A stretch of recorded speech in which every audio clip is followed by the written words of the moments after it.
Hey, everybody. Not only is it Happy Friday, but it's also happy day or two after summer solstice. So clearly, it's party shirt time. It's weekend time. Let's hang out and have a good time. Okay. Today, I've got nothing, but I might have something. Okay. This looks very threatening, but that's not what I mean. I was struggling with ideas for what I wanted to do for this stream. And also, first of all, how dare you make dinner during my stream? That is unacceptable, but also acceptable. But anyway, I had an idea.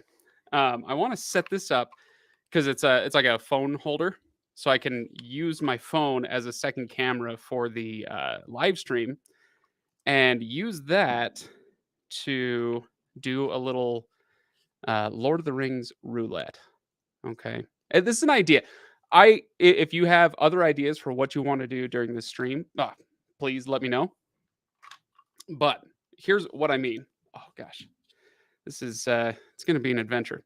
So I'm gonna attach this to my desk if I can. Uh-huh. And then I'll use this as like an overhead cam for the copy of Lord of the Rings that I brought out. And then I thought we might do that thing where you open to a random page, see what the page is about, and see if we have anything interesting to say about it. Okay. So that was my idea. Like I said, if you got any other ideas, let me know. But in the meantime, Baba, hello, welcome. This is what emojis look like to me when you send them. Linnea, Murph, Alex, Panda, Johnny, Todd, and Texas. Oh my gosh. So many of you. This is fabulous. Are we doing my highlighted quotes and stuff? No, it's a great question. We could. Hang on. I'm also parched right now. Oh, shoot. Okay, hang on. Now you get to see how summery I really am right now.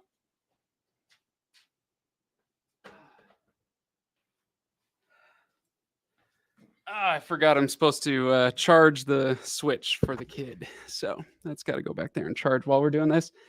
Um, you have a sickness. You have a sickness and you need help. Anyway, as far as are we doing my highlighted quotes and stuff, I brought out this copy.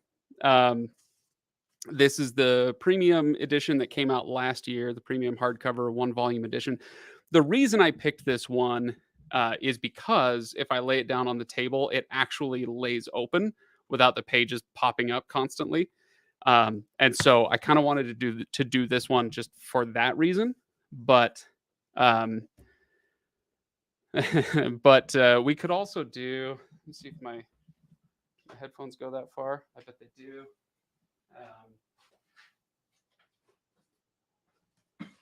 We've also got this copy. So this is the one with. That's not a very good example, but like with the notes and the color coding and all that stuff. So either way, we can figure something out. Okay, that one. Yeah, I'm trying to see. Does that one hang open? This one actually does okay. I think I've read it enough times now that it does actually sit open pretty well, except on the pages where I have like a bookmark or something. Okay. Lay flat books. Yeah, it has to do with how it's bound, how thick the pages are, how tight the binding is, and what style of binding it is. So, like a glued book is much less likely to lay flat. What is it? Lay flat books. It's less likely to lay flat, but there are higher and lower quality glues that allow for more or less elasticity, etc. So, this is the wonders of one semester of bookbinding, right? So I know just enough about it to feel like I know something about it, but in reality, I know very, very little about it. Okay, so now we need to see if I can like invite myself to the stream so I can use my phone on this. Okay, so we're gonna give this a try. In the meantime, go ahead and fire away with any Q&A stuff you got. If you have any questions about recent episodes, or if you want me to dish on any guests or any, okay, I won't speak out of school, but you're welcome to ask me any questions you like while I get this going. Uh-huh, uh-huh.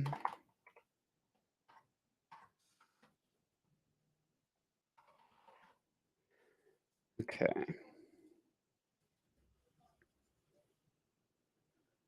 Where'd y'all go? There you are.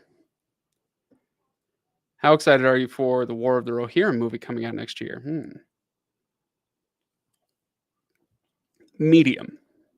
Um, it's medium because um, I am excited for it. I think it's a really cool story. If it's the story I'm thinking of, I haven't like kept up with the production or anything, so I don't know exactly what they're going to be doing. But presumably, it'll be the story of how the Rohirrim ended up migrating from the north to the south, and the being gifted the land they were gifted from Gondor, which I think is a really cool story.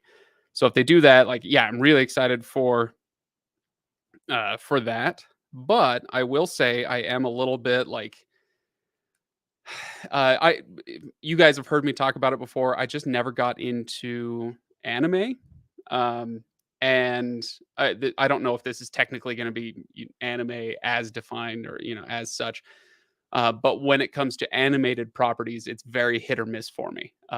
So i- it's not like a value judgment or anything. It's just not something that I kind of was exposed to a lot at any point in my life, really, and um, so it's not something I have a ton of experience with, plain and simple.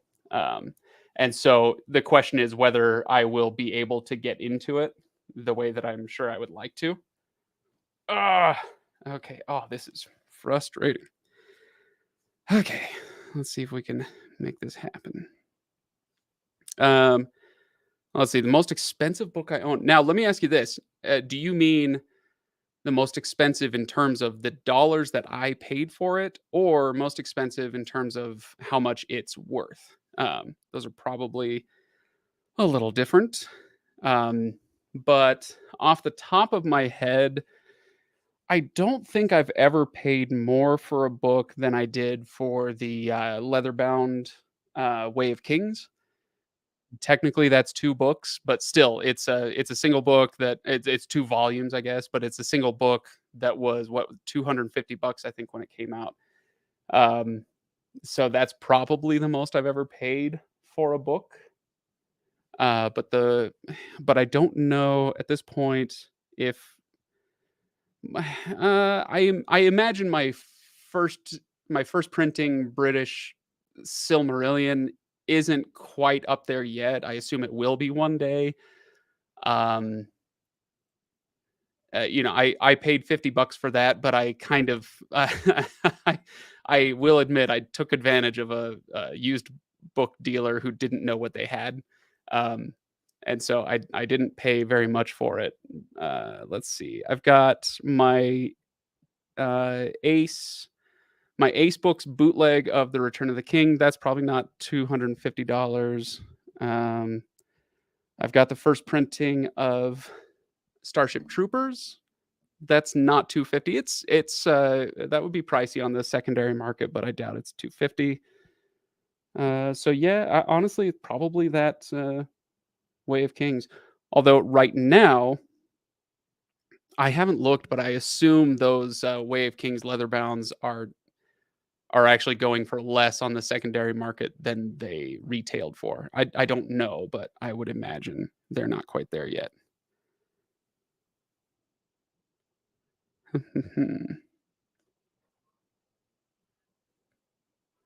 Okay. Oh gosh. There we go. Now then, camera. Can I flip my camera? No, I cannot. Okay, so we go front facing cam. Okay, we get this plugged in right there. It's a good question though. I should look into what's my most expensive book. I do not know the answer to that really. Um, This might not work just because the page is still pretty far apart. So I'll see what I can do about like getting the phone closer and closer. Will it let me zoom? No, it doesn't let me zoom. That's all right. Okay, let's see. When are you getting Austin Freeman on next? Any chance I'll do an author shelf with him? Author shelf is usually reserved, as a rule, for a fiction author. I would absolutely make exceptions to that, but that's generally what that's meant for. Um, but bringing him on for another kind of topic episode like we did, absolutely. I thought that was a really interesting conversation.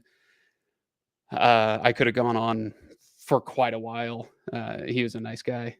Um, if you can't, oh, sorry, back to most expensive. The book that cost the most when you bought it and the one that's worth the most now. Yeah, okay. If you count all your Lord of the Rings and Silmarillion copies together, what would they cost? Um, Retail or, secondary market? Oh, good question. I don't know. I bet I have somewhere between 12 and $1,500 worth of just those. If you put The Hobbit in there, maybe closer to 15, uh, something like that. I don't know. Who cares? They're books. They're not meant to be priced. They're meant to be enjoyed. All right. Until you sell them, then you have to price them. Okay. Any news on Blue Team coming back? None to share. I know they've been talking about stuff, but I also know they just finished The Expanse, and after you do something like that, you're gonna want a little break, right? So I haven't been bugging them. Try the back camera instead of the front-facing camera. I don't see that I'm getting that option here on StreamYard. That's the thing I use to stream with. There we go. Oh, still no. Man, this is annoying. Okay. Oh, it's using it as a call. Okay. Let me see anything else I can do. Settings, camera. Aha, facing back. Good. And can you guys hear that little echo? There's like a little echo coming in. 2K Lord of the Rings folio editions. Oh my gosh. If they're the ones I'm thinking of, then yeah. But send me what you're thinking of. I'd be curious. Oh, come on. Okay, facing back. Let's try that. Good.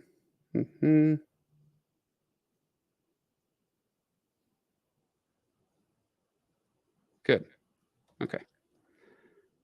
All right. Okay, I think that does. Oh, now it's going to be. It's going to be a little sideways. Okay, so we're going to flip this over. You guys, this had better be worth it, right? Oh, for God's sake. This better be worth it. Okay. Yeah, I can hear a little bit of an echo sometimes. I'll try to move it as far away from this microphone as I can. See if that helps. Yeah, I forgot that was Blue Team since Megan wasn't on those. Yeah, that makes sense.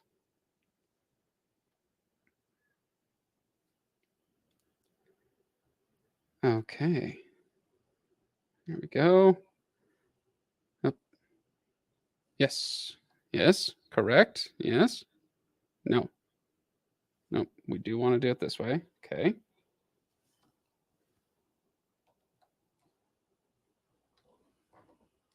Oh. No, we don't want to do it that way. We want to do it.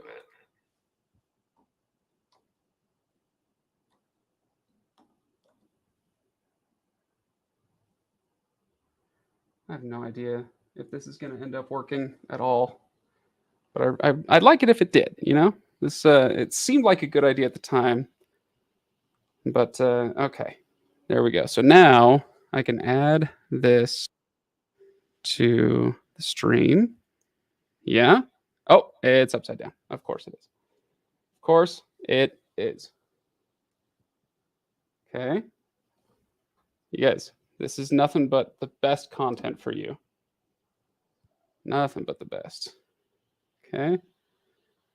See how close we can get to that.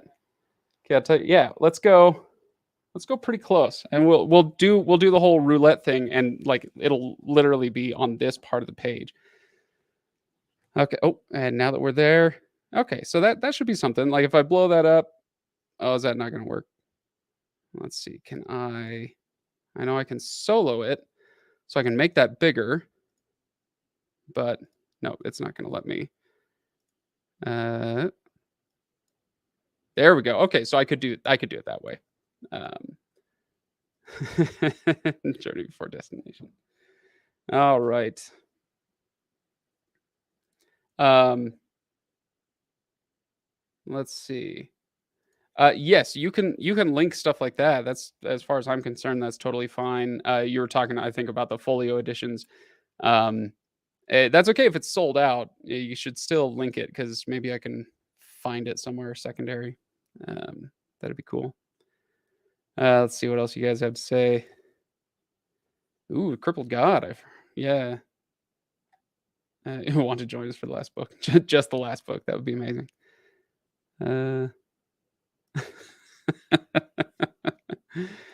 cannot cannot read that. Can you read it now? Really blurry around the edges. Well, yeah, of course it's blurry around the edges, but that's just gonna be kind of the name of the game. Which side's the camera on? Okay, so that side. We'll get this. How about?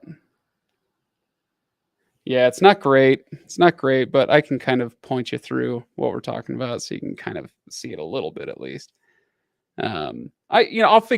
I'll figure out a better solution maybe for another one. But should we play some Lord of the Rings roulette? Let's start. Um, we can't close the book because it's going to be too. It's going to be too uh, tall. Whatever. Okay. Um, I forgot. Let's see. There we go. Yeah, we do that for a sec. Uh, probably use Gardens of the Moon as my 5-year TBR. Bingo. Nice. Okay.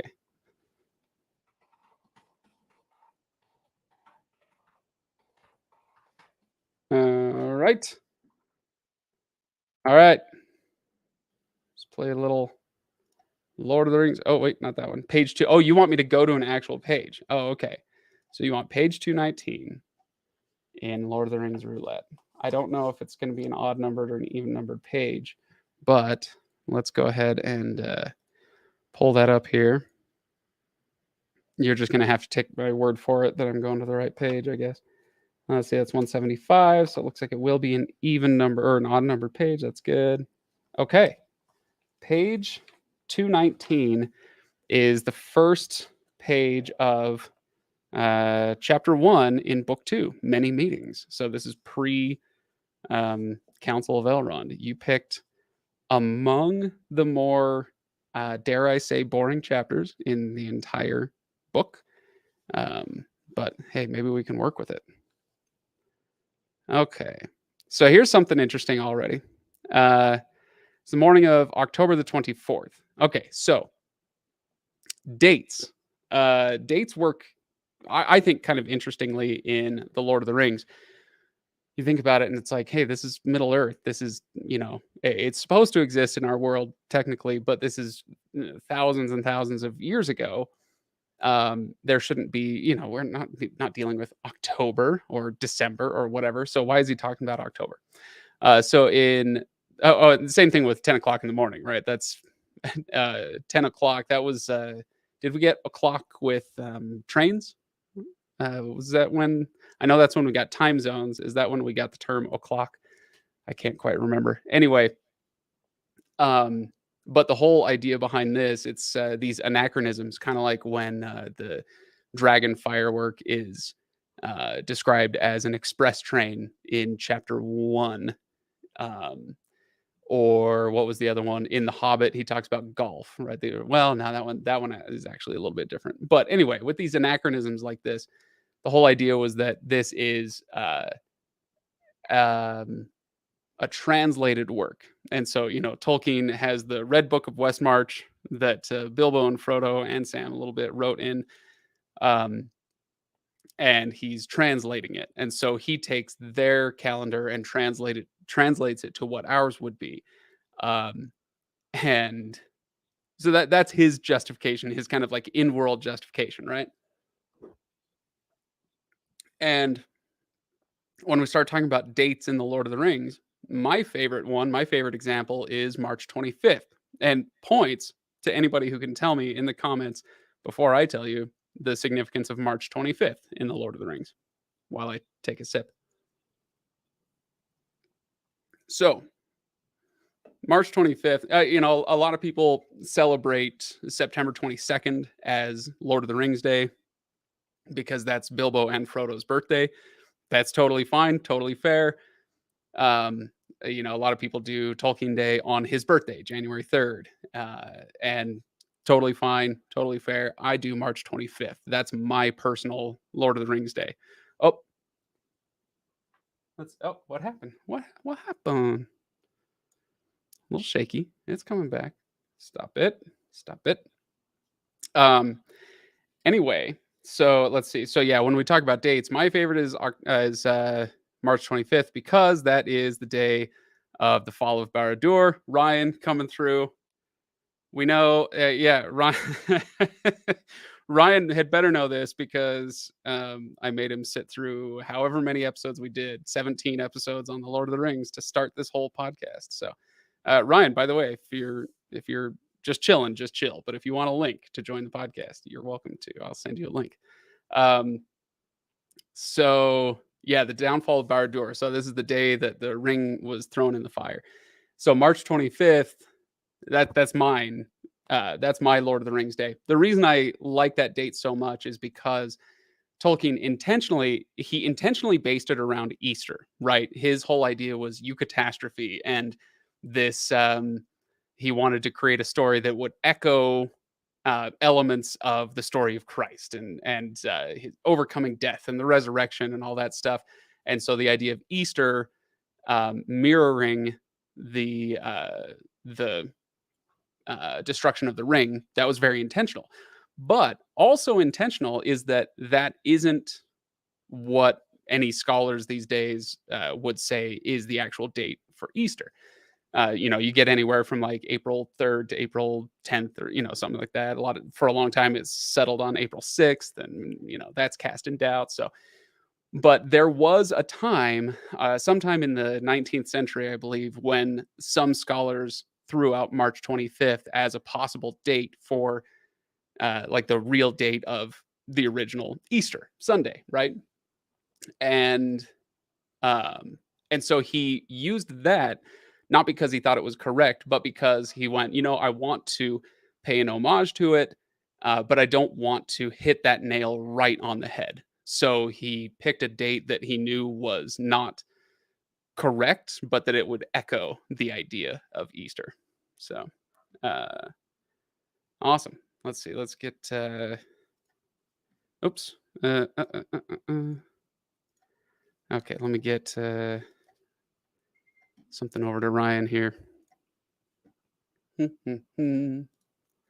So if you guys have any oh come on. If you guys have any Q&A stuff for me and Ryan or for Ryan, prepare thyself. Gird thy loins. We'll see if we can get something happening. Okay, so give me another number. Give me another page number. Technically, we could start at page 1 and we could go all the way to page 1008. I think this copy does, but preferably something closer to the middle so that the page actually lays open. So, all right. Easter follows the lunar calendar, but so what the scholars were trying to pinpoint was the actual day um, that it would have happened. Kind of like following the calendar back 2,000 years to find the actual day. Um, we're gonna skip lightning tigers, although that's nice. And we'll do Linnea's 425. Okay. So Linnea wants 425, and let's hope I notice when Ryan jumps in the chat. Okay, so pull this up, make that big. We'll go to 425. Okay, 425. That's 472. 434. Hey, nice. Thanks for picking an odd number, so it's in the right spot. 425. Okay. We've come at last to a hard choice, he said. Shall we rest by night, or shall we go on while our will and strength hold? Unless our enemies rest also, they will leave us far behind if we stay to sleep, said Legolas. Surely even orcs must pause on the march, said Gimli. Seldom will orcs journey in the open under the sun, yet these have done so, Legolas said. Certainly they will not rest by night. But if we walk by night, we cannot follow their trail, said Gimli. The trail is straight and turns neither right nor left, as far as my eyes can see. Should we talk about some orcs? Hang on a second. What up? Hey. Ryan, are you on the right mic? I hope so. Let me see. Everybody tell me if you can hear Ryan. It might be that I have the wrong mic on, or the wrong headset. Check my settings here really quick, make sure I am. I can hear you through my speakers, but I want to make sure I can hear you through that. Let's see, mic, speaker, headset. Good. Okay, now I think I can hear you. Oh, now I definitely can't hear you. Son of a... That might have been on me. Yeah, that might have been me. Okay, I got you now. So, all right, Ryan.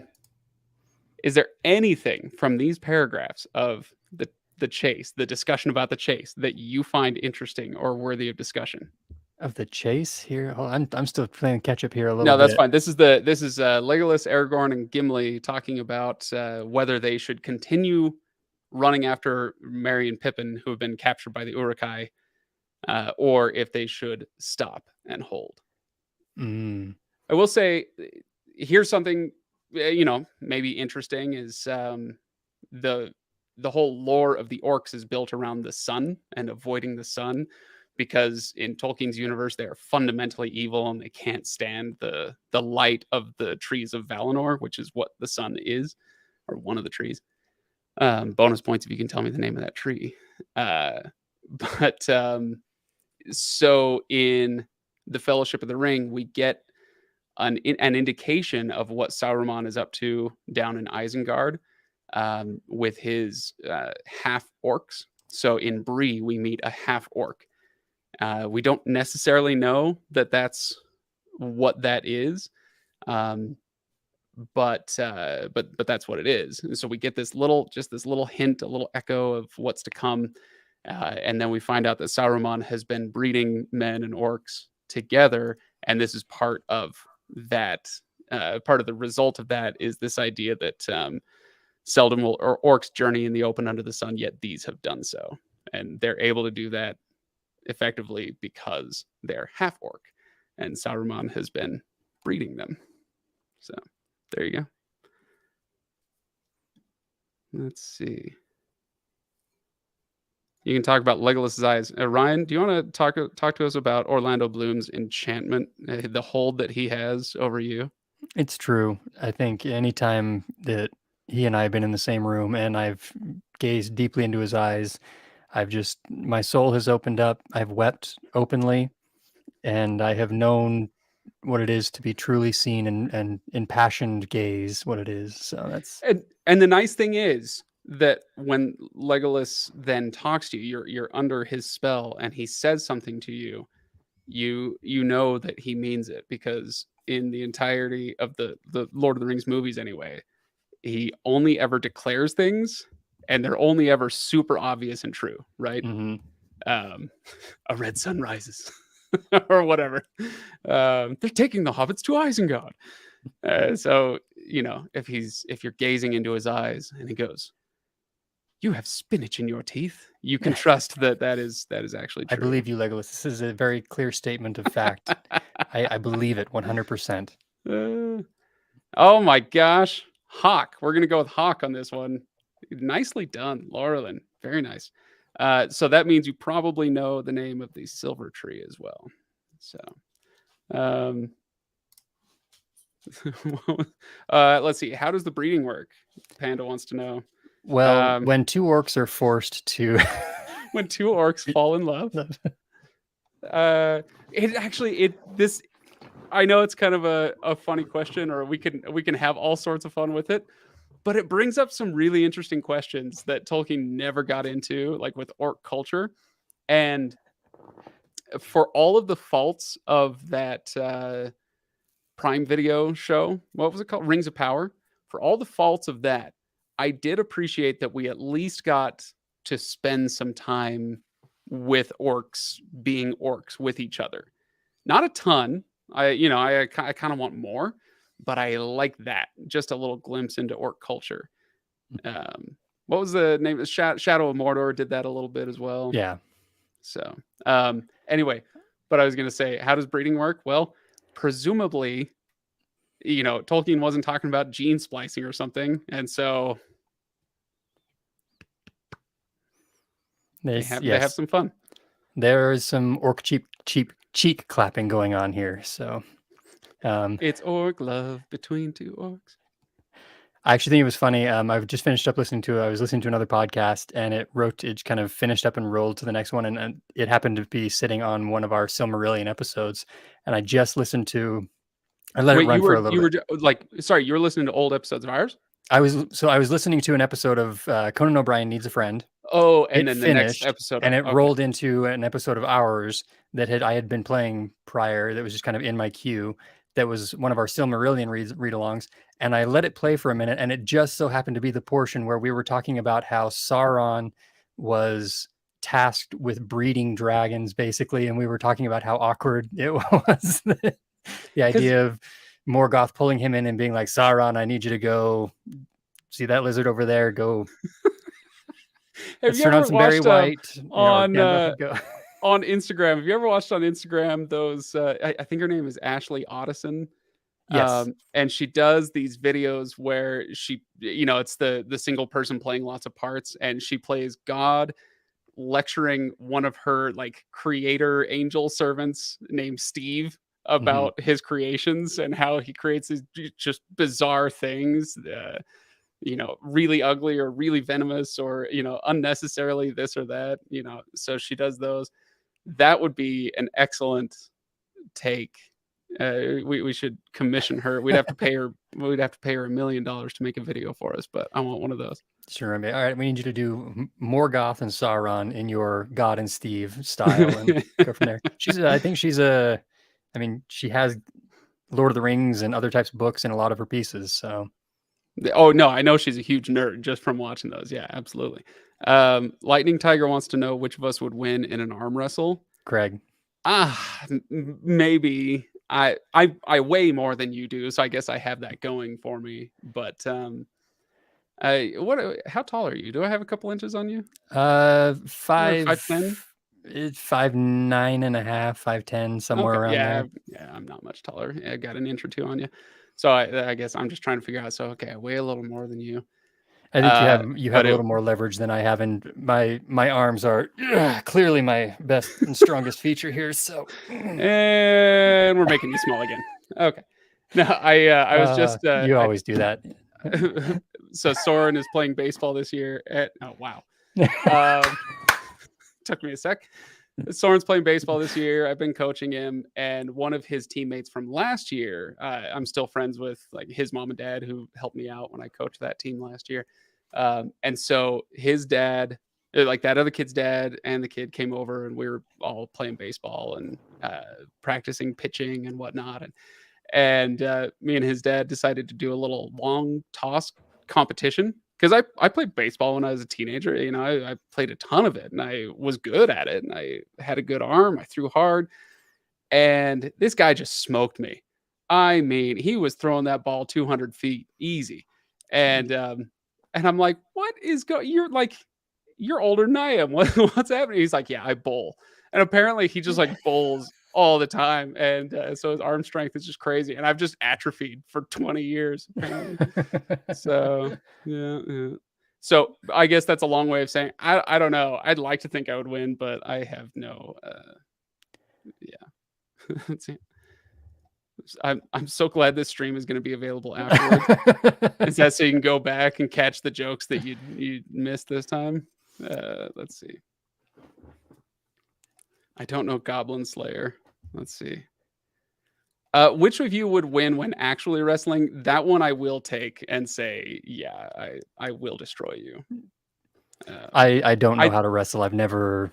I think go back. So not everybody watching may know this. Ryan and I go back to we've known each other since the 5th grade, or at least we've known of each other since the 5th grade, and we became friends in like 8th grade or whatever. So anyway, we've been around for a long time, and if there's one thing that I know from our teenage years, beating the absolute ever-loving crap out of each other, it's that I do have an edge when it comes to possessing like that crazy behind the eyes that you need to win a fight. You're just a nicer guy than I am, and I will just destroy you. So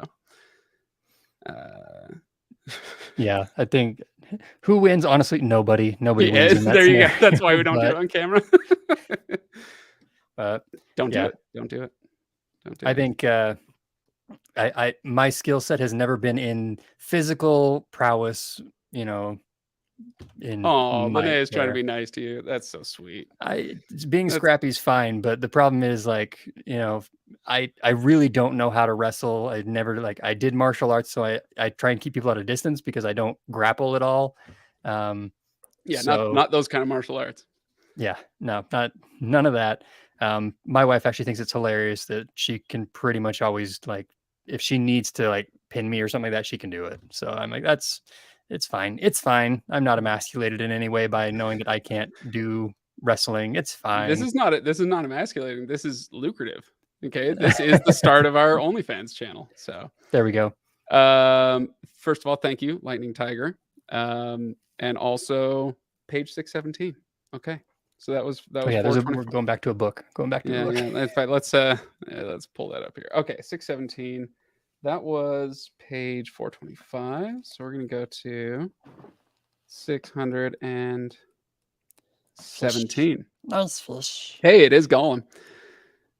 Your rope might prove useful again, Sam.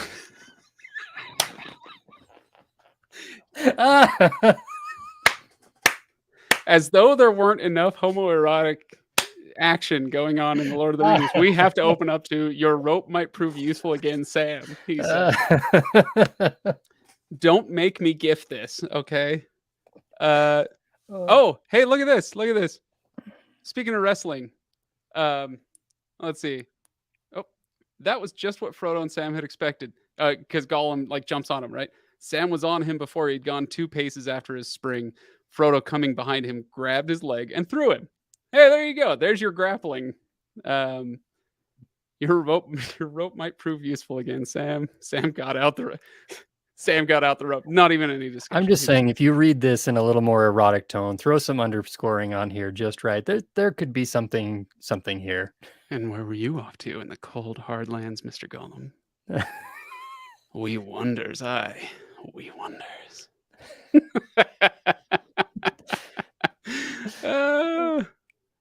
Let's see. Gollum lay quiet and tried no further tricks. He did not answer Sam, but gave him a swift, venomous look. All we need is something to keep a hold on him. We want him to walk, so it's no good tying his legs or his arms. He seems to use them nearly as much. Oh, you know what? Okay, that's interesting. Okay, do you have anything on this that you want to talk about besides making amazing innuendos, but just by laughing? No, I think this is actually the reason this is kind of standing out to me at the moment is just because I know in the film it's just he's got the chain that doesn't break that's around his neck or whatever, or something like that. Right. Nope, you're thinking of Stardust. Well, the chain that doesn't break is Stardust. I could have sworn there was. Okay, yeah, I'm mixing names. Never mind. Not a thing. No, because they have him tied around the neck in the film. Yeah, I think you're thinking because they have Heathline, the elven rope. That's what they tie him up with. Is that what you're thinking of? Yeah, I think that's what it is there. But Um, okay. So how about this? It's no good tying his legs or his arms. He seems to use them nearly as much. Okay, I want to pull that line out and talk about um, uh, man versus nature, or I get human versus nature if we want to degenderize it in a way. Um, but this is something of a theme that runs through the way Tolkien describes um, various people, groups, classes, races in the Lord of the Rings, where the like uh, how should I put it? The closer you are to Ilúvatar, the taller you are, and the straighter you stand. He always he often talks about um, their kind of high bearing, their excellent posture, and all this. And as you move down further, he talks about that less and less. Numenorians might have something of that bearing about them, but then you have the stooped, hunched people in Middle Earth in the Second Age, that sort of thing. You get down to the orcs, of course, um, and the way that they're described as long armed and kind of dragging close to the ground. And then you have Gollum. Gollum is the one that uses his arms as much as his legs, where he's trying to put a picture in your mind that this is, like when Obi-Wan says he's more machine now than man, like he's more animal now than Hobbit, twisted and, well, Gollum-esque. So it's one of those things you can pay attention to in the way that he describes either individual characters or classes of characters within the books. And you can like it or dislike it. You can, draw whatever conclusion you want to. I just thought that was an interesting thing to pull out of this page. So there you go. Let's see. We really need more Chuck Tingle reads from Ryan. Yeah, they want me to shut up about Gollum and get you saying wildly inappropriate things. Yeah, I do remember reading the Chuck Tingle at the event, and I'm like that. We can make it happen. I can read more. I can read more if need be. This will be an off-air event. I did get Chuck Tingle himself to read a very short passage when I had him on last week. That episode will take some editing. So and that was a legit one. I did the Wheel of Tangents has that one black wedge, and I did live read on that black wedge, and I didn't have to fake it or anything. I think we just landed on it. It was perfect. So let's see. I thought you were vehemently against those assertions. I'm not sure which assertions you mean, but I am interested in engaging with that. Just let me know. Oh, this is another thing I will destroy people at. I'm actually quite good at it. I won't do it now, so don't ask. But I'm very good at it. Do you have a Gollum? Yes, precious, we absolutely do have a Gollum voice. Hey, that's a good one. Holy smokes. All right. You could give me a run for my money. That's great. You would win a swimming competition. Nice. Let's see. Looking forward to the Tingle episode. It's interesting. Let's just say you guys know that we have a certain style with the Legendarium and a certain tone that we go for. Inviting Chuck Tingle onto the podcast does color outside those lines just by virtue of having Chuck Tingle on. And so I think you guys might have a fun time with me squirming, trying, like, not because I'm prudish about these things, but because I'm trying to like wrestle the conversation to within certain confines. And it was tough. It was very tough.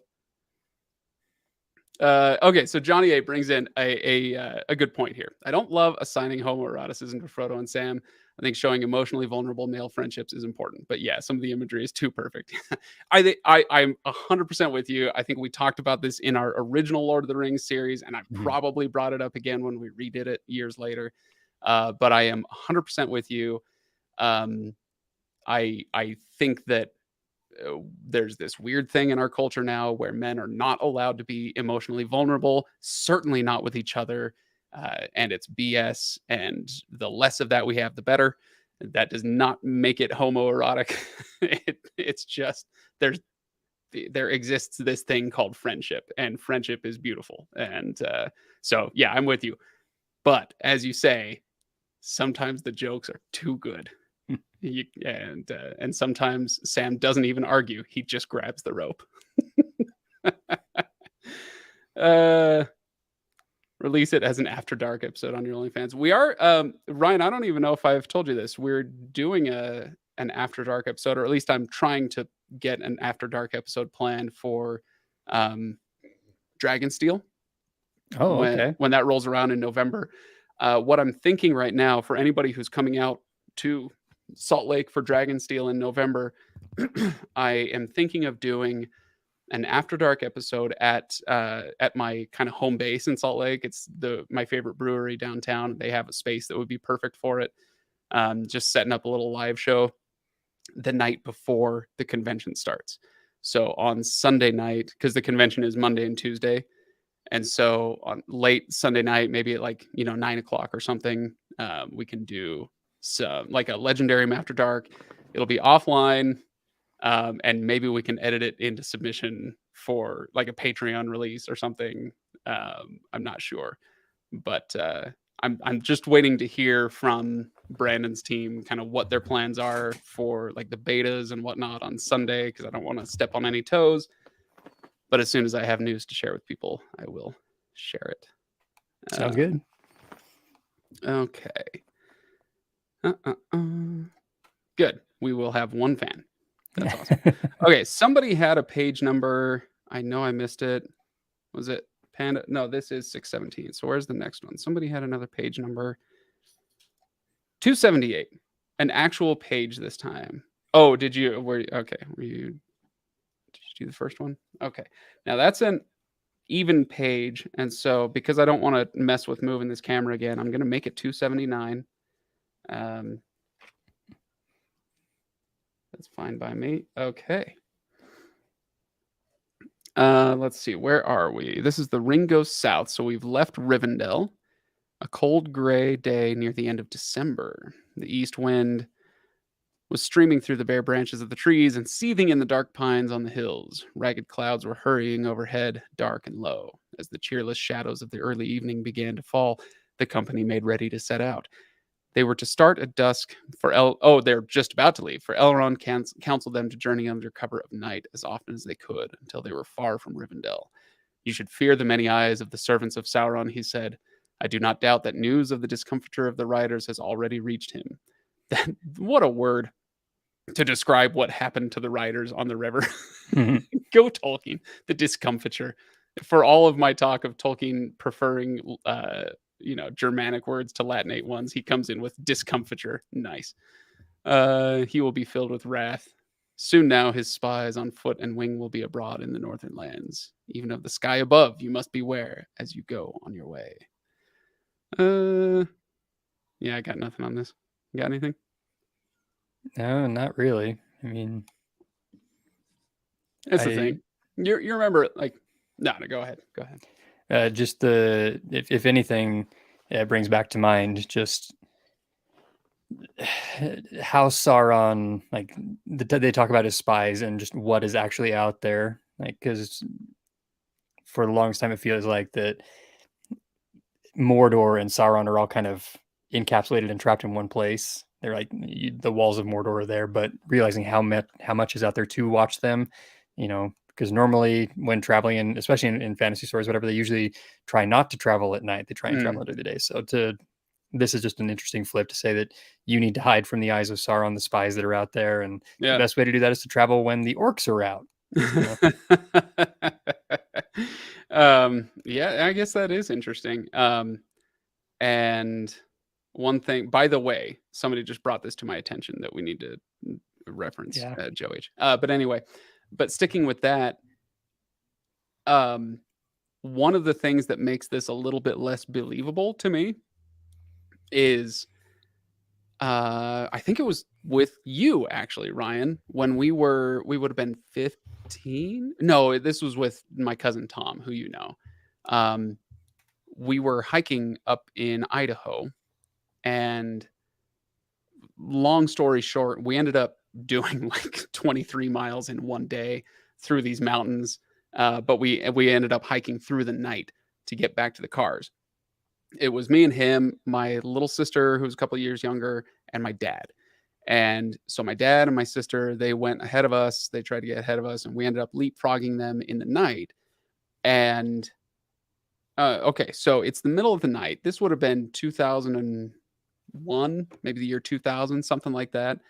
So this, nobody had cell phones. Nobody had just like, and we had flashlights, but you want to conserve the batteries. And so you're not like using your flashlight all the time.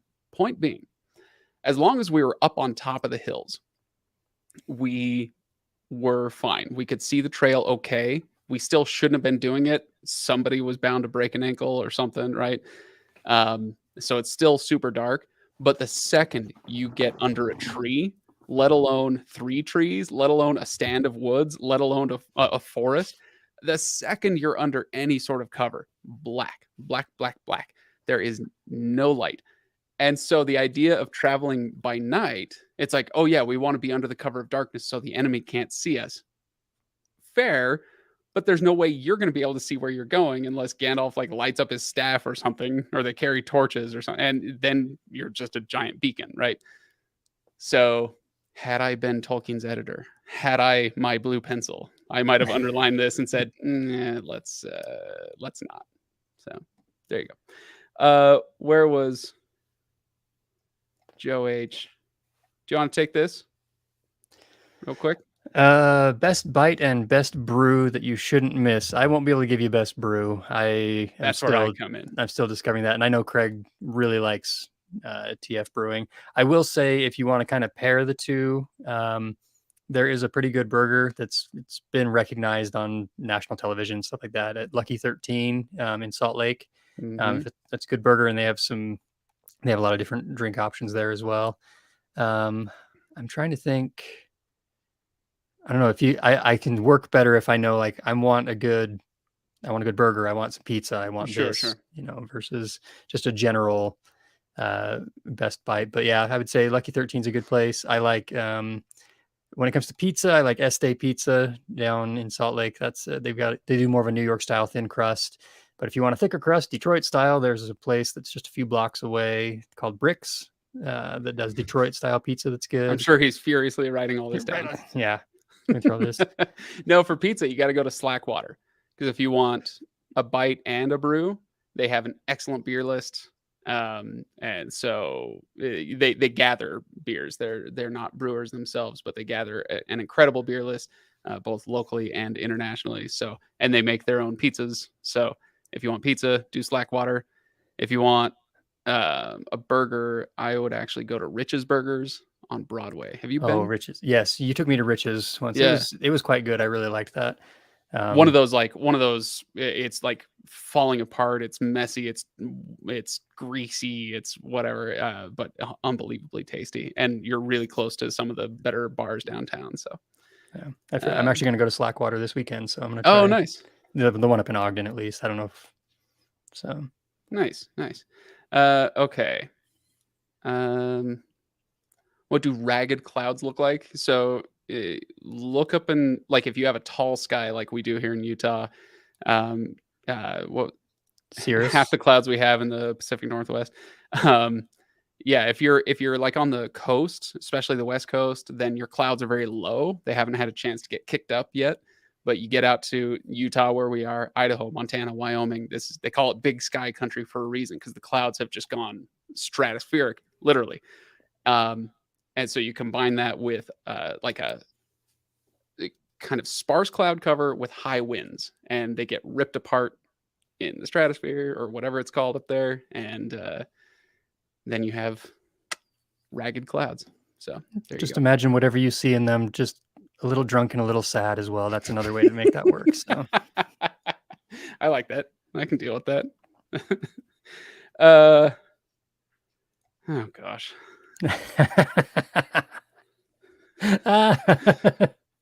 So should we tell this as the story of me sneaking my girlfriend out of my room, or the story of me sneaking Ryan's girlfriend out of my room?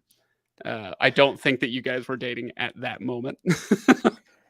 The But I question is, was, did let's this just say I happen? wasn't always the best friend a high school boy could have asked for. So The time on this did this occur when you challenged her to give up Pepsi for 2 weeks, and was that when this occurred? no, I don't think I would have been that blatant about that. So what for people who don't know, there was me and Ryan. We were best friends, and then I don't really want to use their name. I don't know why, You can but do for what they some did to reason. us. Remember how they called us turkey and ham, and they would talk to Oh, each other there and you say, "I go. want Yeah, turkey and I want ham." You know, you can say that your original basically, girlfriend is turkey and my girlfriend was ham. We can reverse this 20 some what odd a years later. what a mean thing to call a 17-year-old girl Girl- ham or turkey for that matter. But anyway, point being, they were two best friends. We were two best friends, and we all kind of ended up dating every which way, right? Well, except for me and you, Ryan. We never did consummate our friendship that way. No, we always expressed our love in other ways that involved, well, as I said, involved sticks, but that's not. Yeah, turkey and ham. They had like code words. This is I don't know if high school kids still do this, but this is still back in the days of passing paper notes to each other. They probably just text horrible things to each other now. But they would like write notes to each other about us, and their code was turkey and ham. As I recall, I think you're right that's what it was. Yeah, Um, I just anyway, remember that whole thing of being, that I give, we got, I don't know how far back we need to go because I can't even form a sentence apparently. not when you're thinking about her. No, but it started out. So I'm going to say a phrase and everyone's going to chuckle and laugh at this, but it literally did start at band camp. Oh, that's true. That's actually accurate. Yeah. That is true. Craig met both of these girls at band camp, came back from band camp, and we they were trying to, well, okay. Yeah, they were trying to decide who was going to get whom, right? Yeah, split that. And we ended up splitting, and each of us, this sounds so terrible, but each of us got one of them, and they got one of us, or whatever. Hey, it all worked out. But yeah, and ish. But because it started out with both of them meeting Craig at band camp, there was always this thing of like, well, I kind of want to date him, or I kind of want to, and that's where the turkey and ham, they didn't want to hurt feelings or anything. So they were like, they would just say, I want, I wish I could have a ham sandwich, or I wish I could have turkey or whatever. And that's where a lot of that came from. Yeah. Here, I'm gonna give my phone a little break. If we're doing this, then it's not doing that. Yeah. Okay. So the Pepsi story was that, and again, this would not have been when you guys were actually going out. I may not have been the best friend in the world, but I wouldn't have been this awful. I'd like to ask her out while you were dating her.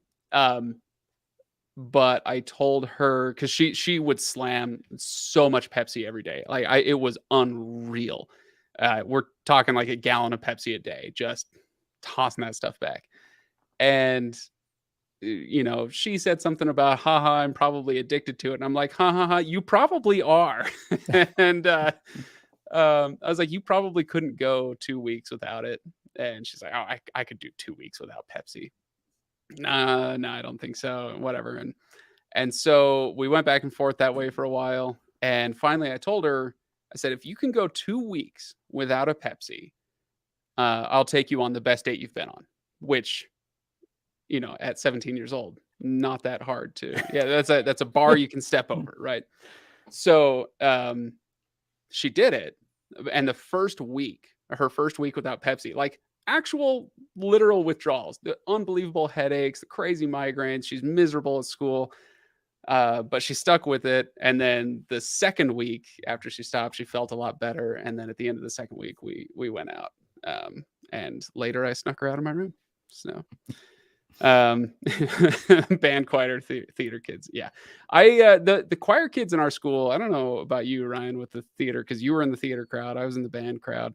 Mm-hmm. Choir kids were very like off in a corner somewhere. Yeah. As I recall. It also, I mean, there was literally a geographic reason for some of that there was an The choir room was way and far away. yeah, there was an annex off to the side where the theater room was, and the band room was attached to it. So there was 2 doors at the corner there, and then the choir is over on the other side. So Yeah. into So it's a really good day. This was a different day. Okay, so the story of sneaking, what did we say? Ham out of my room. I feel so that just it feels okay for them to call us that. It does not feel okay for me to call them that. make up a fake name, but No, I actually did tell this story on stage once at a storytelling festival, and I called her Agnes. So maybe I'll just go with Agnes. there you go. Yeah. So for a little context, for those of you who don't know and who can't put 2 and 2 together, Ryan and I, being from Utah, we grew up, good little Mormon boys, and there's all the prohibitions that you probably know if you grew up Catholic or if you grew up evangelical or something like that. Same kind of stuff, right? So be on your best behavior, kids. And Agnes and I were not always on our best behavior. And this was one of those nights where she lived a couple miles away, and she would ride her bike over, and I'd sneak her in through the basement window into my room. And I had very squeaky windows, so you can't sneak in through my window. It'll wake up the whole house.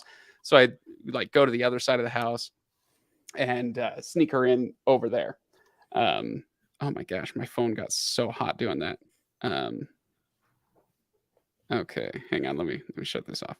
Okay, so I would sneak her in, I'd bring her into my room, we'd lock the door or whatever, and we'd have a thoroughly upper PG-13 good time, right? So not quite that level of shenanigans, but some pretty shenanigan-y stuff, and it was a lot of fun. Looking back, it's very fond memories of our precious little 17-year-old selves doing that stuff. So that's what we were up to that night. And then all of a sudden we're like making out on my bed, and in the dark room, obviously no lights on, no nothing. Suddenly the room just lights up. What the, we both like bolt upright. What's going on? Turns out it was her cell phone. This was back in the day of like brick cell phones. And this cell phone had a very bright screen, and so she was getting a call, and it just lit the whole room up, freaked us out. She runs over, grabs the phone. Oh my gosh, it's my mom.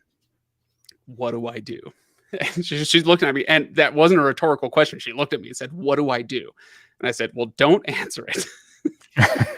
Whatever you do, don't answer that phone, because she's not cool. She's freaking out, right? So don't answer the phone." And so she doesn't. The phone goes dark. What do I do? What's going to happen? I was like, all right, take a deep breath. Here's what's going to happen. She's about to call my house. Your mom's not an idiot. She knows where you are. So she's going to call my house. And sure enough, 60 seconds later, the phone starts ringing in the house. And landline days, every phone in every room in the house goes. And I did. This was the day that I realized I was smarter than my parents, by the way, because of things like this. I'll get to the moment that I was my smoothest moment.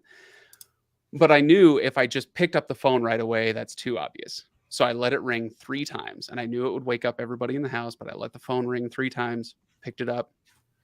Hello. And she goes, in my best tired voice, hello. Craig, this is Agnes's mom. Is Agnes there? What? No, she's not here right now. Are you sure, Craig? Yeah. What do you mean? You wouldn't lie to me, would you? Of course not. Well, if you hear from her or if you see her, please tell her I'm looking for her. Okay, will do. And I hang up the phone. Agnes is over in the corner about dry heaving, right? And I said, calm down. We're not out of the woods yet. I said, because that woke up everybody in the house. My mom is about to come down the stairs, and she's going to check on me and see what's going on. And you need to hide. And the reason I often call this the trundle bed story is because I had a cousin who was sleeping. He'd used my room for the summer. So we had to share a room for a little while, like the summer before. And we never took the trundle bed out from the other side of the room. And so if you guys know what a trundle bed is, it's like where it's got all these springs and pulleys and levers, and you can lower it down and slide it under another bed. So we had this trundle bed on the other side of the room, and it had like a bed skirt over the edge, and it had a little bit of space there between the bed skirt and all the gears and whatnot where she could hide. And so she rolls under there. I pull the bed skirt over and pray. And sure enough, tung, tung, tung, I hear my mom's footsteps coming down the stairs. And I've gotten back in my bed. She comes in and she says, "Who was that on the phone?" I said, that was Agnes' mom. She's looking for Agnes. And she's not here, is she? And I said, "No, of course not, mother." And then my mother, this is, it's not just how smooth and how smart I was that night. It's also what a lack of I don't know, tact she had. But she goes, "Okay, well, did you clean your room?" And she comes in and proceeds like going through my closet and looking under my bed and stuff. And she's obviously looking for Agnes. "Mom, what are you doing?" "Oh, just checking on things." It's 3 o'clock in the morning, right? I don't know how she missed the pink sneakers, the bright pink bra that was sitting like that I had missed. It's like sitting by the foot of the bed or something like that. She just thought it was mine. I figured she thought, I was like, because I saw the shoes as she's wandering around. I'm like, oh. And I was like, maybe she'll think they're my little sisters. So I don't say anything, deny. But I don't know how she missed the bra.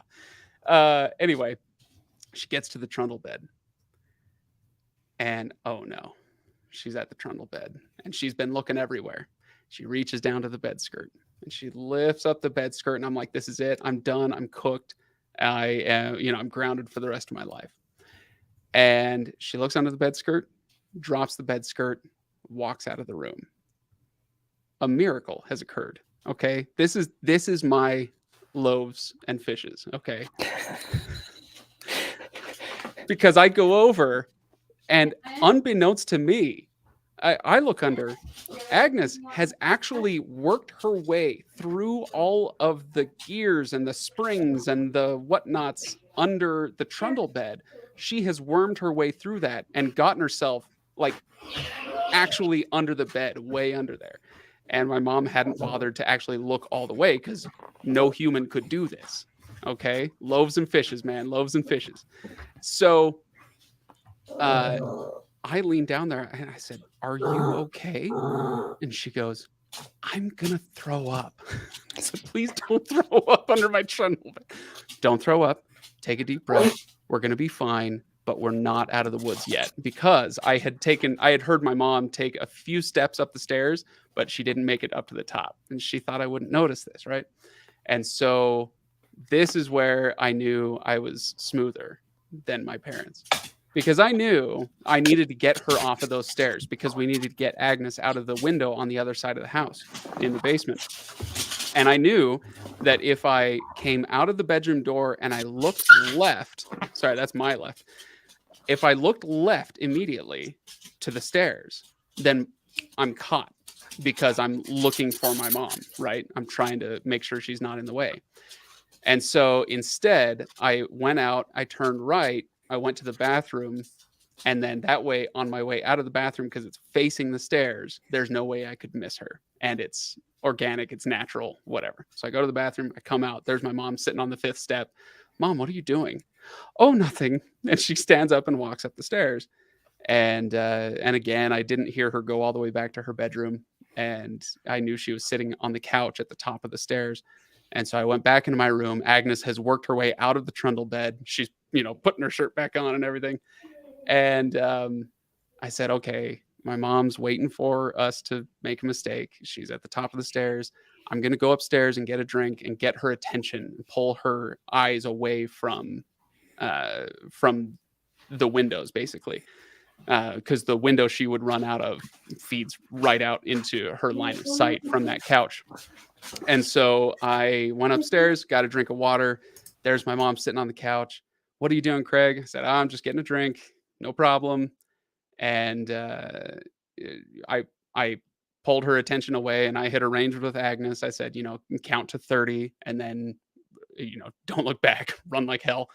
And so I'm sitting there talking to my mom, pulling her attention away. And I see out of the corner of my eye this pink streak go across my back lawn to freedom. And I absolutely 100% got away with it. So there you go. Now, Agnes got in a lot of trouble for being out, but it was one of those, it's like how a politician, they did it, whatever it is, they did it, but there's no like smoking gun. So they're never held to account. It was a bit like that. Like, I absolutely got away with it, even if everybody knew exactly what was going on. So there you go. That's the story of sneaking Agnes out of my room, at least in its abbreviated form. I have a 15-minute version that I do for that storytelling festival. That was probably 10. Mm-hmm. So there you go. There you go. Linnea's got a good one. Liar, liar, pants on fire. The story is legendary. Yeah, it's one of my favorites. And I'll have to practice it up sometime. I should get back into a storytelling festival. That would be a lot of fun. Do you remember the confession in the band in the tuba room? When I confessed to you? Yeah. Vaguely. I don't remember what I said, and I don't remember you punching me. If we did not punch, I was very self-righteous in that moment. Was I telling you this story, or was it like after I had kissed her when you were still dating her? Yeah. Okay. The two of you took me into the tuba room. Oh, and I forgot it was both of us. Yes. To talk to me and explain what had happened. Mm-hmm. And hey, that we were at least good enough to do that. Yes. I remember, and I remember my thought process in this, and part of me feels guilty about it, but part of me also doesn't at the time. The new autobiography by Ryan Bruckman. Confession in the tuba room. But I remember you guys and I remember you saying, like, if you want to hit me or something, I totally understand, like, whatever. And my response that sounds like something a 17-year-old would say. Yeah. My response was, well, it's a good thing I'm not your judge. And I walked out of the room. Yes. Oh, that is. Did you really? Yep. Wow. That's what I said. Wow. That was my little moment. And then later you remember on, when I started this story by describing us as both good little Mormon boys? Apparently that only one of us was. Only one of us. Yeah. How are you two still friends? This there is an answer to this. Ryan, do you know what the one-word answer to this is? The one-word answer? It's a one-word answer. How are we still friends? I feel bad that I don't know. That's okay. That's okay. The word is StarCraft. Oh, okay. No, it's after high school, let's see. So again, longtime listeners probably know, Mormon kids, they go on missions, right? Hey, Stephanie, what's up? We don't even She's getting ready to head to her show. Right here. What's that? She's getting ready to head to her show. She's nice. Performing. Nice. So yeah. Nice to see you. Love you. Bye. Oh, getting saucy on the live stream. There's your OnlyFans content. Yep. No, so after high school, you often go on a mission, right? The 2-year mission. It's speaking of legendary, the guys in the shirts and ties knocking on doors, annoying you. That was us. Mm-hmm. Ryan, you went to Texas and learned Spanish. I went to Paris and learned French. And then we both went to different schools. You went to the University of Utah. I went to BYU. And so we didn't really see each other for years, honestly. And we barely talked. We didn't really maintain much contact. But then when I moved up to Seattle after college, I remember reaching out to you at one point because we had both liked StarCraft as teenagers, and the sequel came out. And I said, hey, we should play some StarCraft together because, now the internet isn't awful like it was back in 1998. We actually have connections that we can play on. So let's play some StarCraft. And we played StarCraft nearly daily for how long would you say? Like 2 or 3 years, probably. It was a long time. I remember because it was something that even when we both of us were first married, we were still like, I'd go the first couple of years, I'd go and lay down with Stephanie for a while, I'll just be like, hey, she'd fall asleep, and then I'd immediately hop out of bed and run over and like, all right, we're playing StarCraft. Here we go. Let's do this. Yeah. So that was how we kind of rekindled the friendship and kept it alive. And then at one point, I don't remember which of us said it, probably me, but maybe you. One of us said, hey, we should do a podcast. Oh, it was 100% you. And it was, I want to do a podcast. I tried doing one with my wife that was political that didn't work out very well. Mhm. And I It want would to do now. It would now, but now at you the can time, make it work. yeah, no. But it was, I want to do Lord of the Rings. I want to go through Lord of the Rings and do that. I was like, I'm like, okay, that's fine. It works for me. And that's how then it I all started. sucked 10 years out of your life. So there you go. So yeah, was it books? Sorry. Nope. No. No, that came later. Yeah. So there you go. Yeah, we've been going for an hour 15. What do you think? Should we call it? Yeah. Yeah, okay, we'll give you guys another 60 seconds to if you have any other questions that you want us to go over, but I think we're going to start wrapping it up here because my voice is starting to go, and also it's Friday, and not this Squirt Zero Sugar, not a Friday beverage. Okay, I got to get off this live stream. And I can technically consume an adult beverage on these live streams, but I can't say that's what it is or make it obvious. Like you can't show a label or something like that unless, basically you have to label it as not for kids. If you're shown drinking an adult beverage or vaping or something like that. So, good. Okay. All right. I think everybody's good. That was fun. Thanks for the giggles. Scotch? that's not a 5:30 adult beverage. Come on. What do you think I am? No, that's like a 10:30 adult beverage. Yeah. Somebody get this man a puppers. That's basically what we're talking about. That story was not for kids. Come on. I mean, I'm not talking about 8-year-olds, but I would. Yeah, you can tell that story to any teenager, I'd say. You may emphasize or de-emphasize certain details. That's fine. But what kid doesn't love a story of pulling one over on your nosy mom? Come on. Am I right? So, all right, Ryan, any last words? Nope. All right. Well, thanks for coming on. Yep, no problem. What started as Lord of the Rings roulette devolves into confessions of what was it? Confessions in the tuba room. So that's what I do. My goal is to come in and just totally derail and devolve everything down here. I am like the dragon whose just mere presence defiles things. Well, thanks for writing my intro for the next episode. All right, man. Thanks for joining. Yep.